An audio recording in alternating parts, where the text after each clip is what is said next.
Hi guys, welcome back to Rugby Scrum Skills. This week we're going to look at some binds.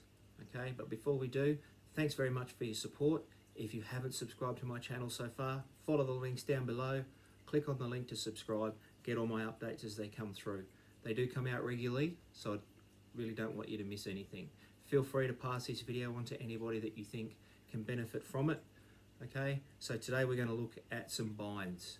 It's from a scrum from the Leicester v Bath game, okay, and just the importance of having a good strong bind. Okay, so here's a scrum from the Leicester Tigers v Bath game. We're going to look at the importance of the bind in this one. Okay, so there's a penalty awarded to Leicester here, the green team. You can't actually see what happens because it's on the far side from the camera, so we'll play it through and then the replay shows from the Loosehead side for Bath, so we'll have a look at it from there after real time.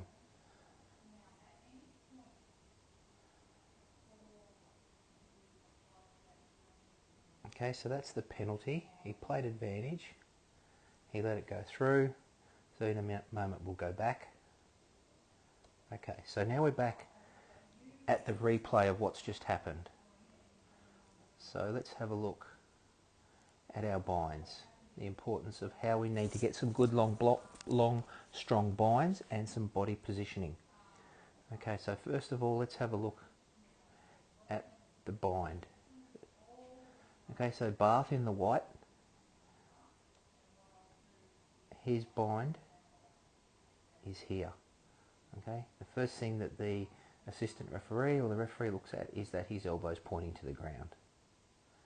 The Leicester bind is long and flat.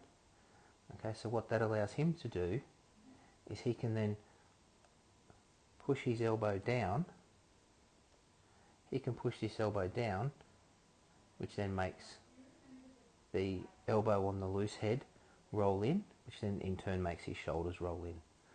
Okay, so for me, if the Bath prop here was going to go on a short bind, he needed to get his hand up into here.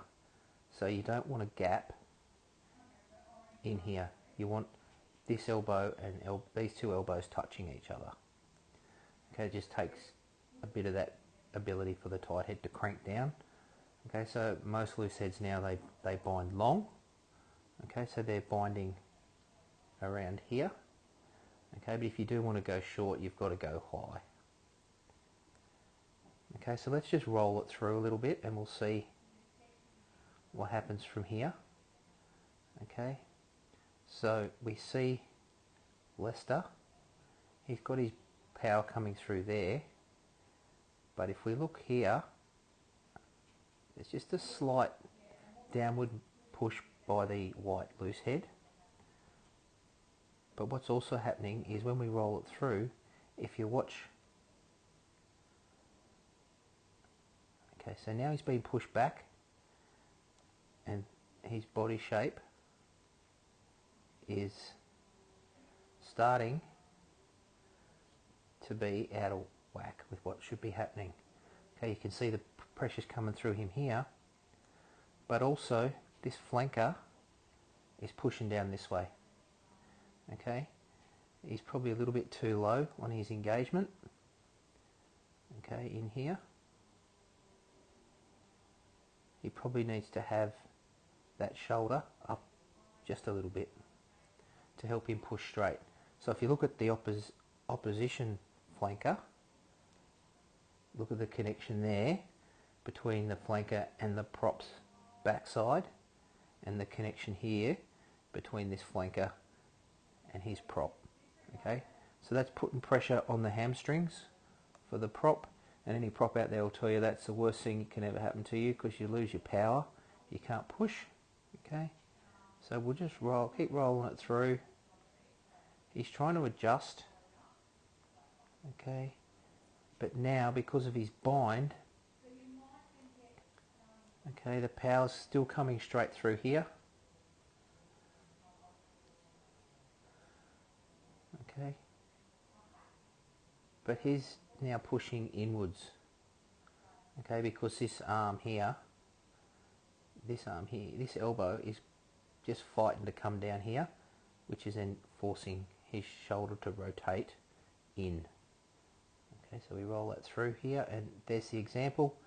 Now the Leicester tight head's got him where he wants him. He's just going to keep driving through. He just drops his weight a little bit. Okay, but he's also working hard on this bind here to pull that elbow just keeps getting further and further down. If we look at this flanker here, he's in no position to help. The connection here is still good. Okay, these guys are at full extent. Where you look at the Leicester body shape, they've still got plenty of push left in them. These guys, the white team, have no push left in them. Okay, so then he just brings him down to the ground, and then just to emphasise it, he drives him through. Okay, and then he starts moving his feet. Once he's got him in that position, then he drives forward with his feet. Okay, just to emphasise it a little bit more if the referee didn't see it. Okay, so that's the importance of a good bind. So eventually both props have to release their bind just because of the pressure that's coming through there. Okay, so that's the importance of a good bind and good connection. Thanks for watching, guys. I hope you really got something out of that, especially around the loose head bind. Remember, long and strong or short and high. It's really going to take the opportunities for the tight head out of it if you can get those binds in there nice and strong and quick. Feel free to share this video with any loose head props out there that you think might need it, or any coaches or any other players that can benefit from it. Feel free to subscribe to my channel to get my updates as they come through. I really hope you enjoyed it. Thank you very much for your support. See you next time.